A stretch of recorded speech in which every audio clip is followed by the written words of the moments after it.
tonight, but I'm a biker and I have a set of poems for my use, so I'll give them a stretch. I'm 22. Things had happened in my family. I was trying to escape everything, and I was up on this hill. I fell in with a group of guys, went driving out one night, and we ended up coalescing into a very large motorcycle group. These are stories from that time. We were the bike boys and bike girls. Scratchers, dispatchers, mudlarks, ever-clad street racers, lone wolves in our 20s in search of our own. Till we found ourselves amongst peers, riding quickly, make that fast and ferociously, and most assuredly a lot madly, with the odd wheelie or 10 thrown in for a lark. We rode on powerhouse, and katanas, DFRs and FJ turbos, FZs, big Zs, GPZs, and well, perhaps on occasion. Went on ride-outs and coach runs, SOS and Triple B runs, Chelsea Bridge, Vauxhall, off-road training, Brands Hatch Racing School. We rarely stopped still.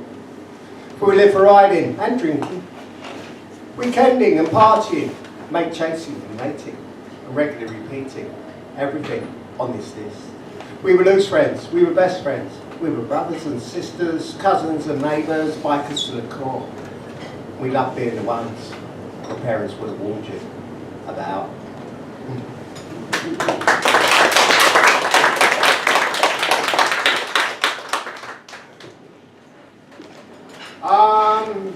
The 80s were days without speed cameras. The police had to catch you to arrest you, or give you a 7-day produce note, produce documents at the police station. I visited the police station more than enough. But if I do happen to mention anything over the legal limit, it's a poetic licence.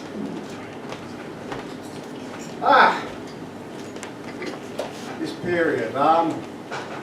I mentioned bike boys and bike girls. Now, I grew up through the equality legislation for both women and racial, and women were driving cars. More and more women were driving cars throughout the mid-70s onwards, but bike girls were still very rare. And this is a poem about one who rode with us, a rare breed. It didn't matter that she lacked an Adam's apple, or her hair was long, straight, down to her waist. It didn't matter. But she saw her bikes as male, gave them boys' names, and sometimes wore glad rags to bring out her occasionally lipstick smile to remind us she was a woman. It mattered, but it didn't matter. It mattered though that she rode a bike, wore jeans, boots, gloves, helmet, A-leather, our badge. It mattered that she was one of us. And when she accepted the invitation and chose to ride with us, she became even more so one of us and was welcome. That's what mattered. Now, just as a little bit of an addendum, I've never managed to work this into the poem in the mid-tone, and it adds to the legend that was carried. It didn't matter. It didn't matter that her slim, tight build had braided steel muscle and she could out-arm wrestle most of us easily. It didn't matter. For mates are mates and life was fun. Isn't that what matters? Thank you. We were in the pub one night and she said, I'm a pretty good arm wrestler. And she sat there and we went down like 90s. Boom, boom, boom. Now, I'm 22, young, full of life, at the top of my life, and I'm flicking through a glossy magazine as 22-year-olds do, and I saw her, my muse, the love of my life. She was a GPZ 900R A1 Kawasaki. Fast, wine-handed, fully fed, finished, in firecracker red, star mist grey, with gold pinstripes. A legend, in her launch time, she was perfection. My desire looted bank accounts to possess her. Together, 18, happiest when we unleashed her beast to dash between A and B rather rapidly.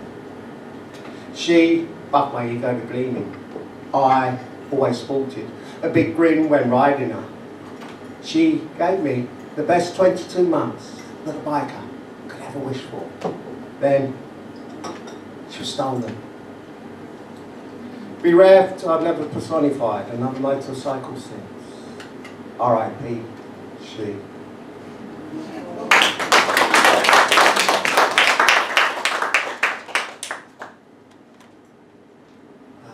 Sorry, I'll get all teary-eyed there. This was back in 1988 and I still get teary-eyed. Now,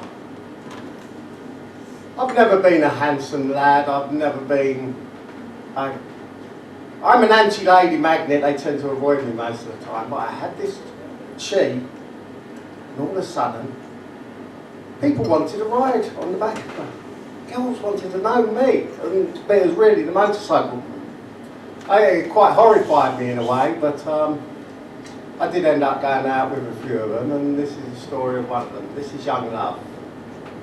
And yes, it's written from my viewpoint, but it is pretty close to true. And I've just forgotten the start. I do apologize. Young Love. Within a month of first meeting, I was just...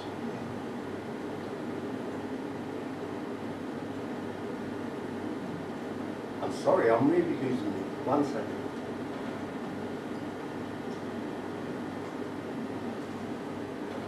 Within a month of first meeting, I was assured that our wedding would be big, white and chic.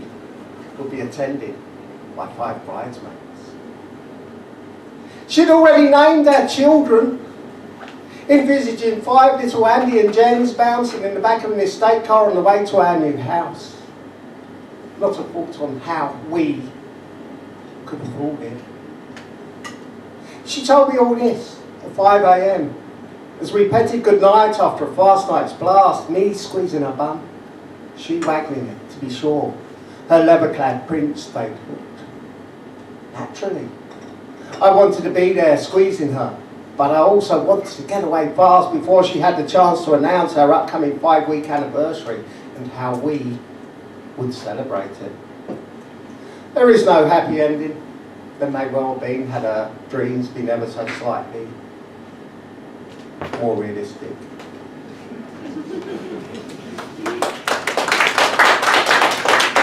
True story, that. And she found me on Friends Reunited a couple of years back, just before it closed, and we talked for a little while. She hasn't changed. I'm not sure if, I'm not sure where to go with that. Right. We're bikers. The group expanded and expanded and expanded. Friends came along. Friends came out for a ride with us.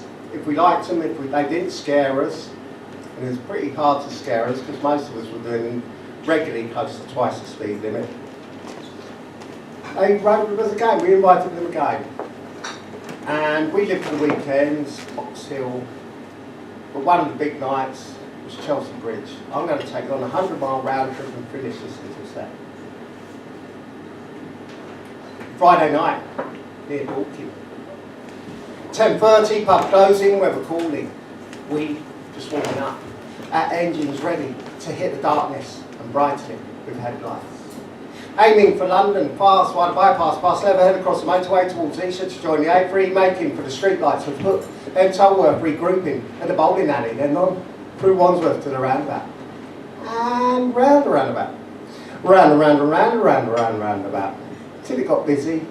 So we peeled off the Chelsea Bridge and the snack bar on the south side for the meeting up with brothers and sisters of the same mind. It was Friday, now Saturday, our time to play. And the rumble-fired engine said it's now time to head west along the A4 onto the M4, racing out to Heston and the services.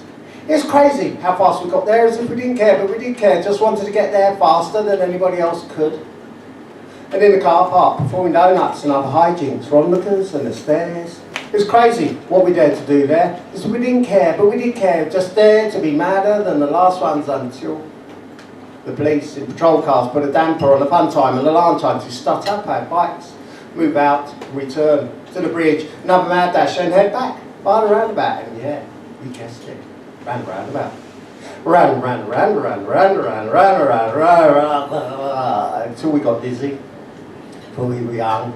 We were bikers. It was fun to spark our footrests on the road zone before charging off down the A3 to stop Tulworth for a last cigarette.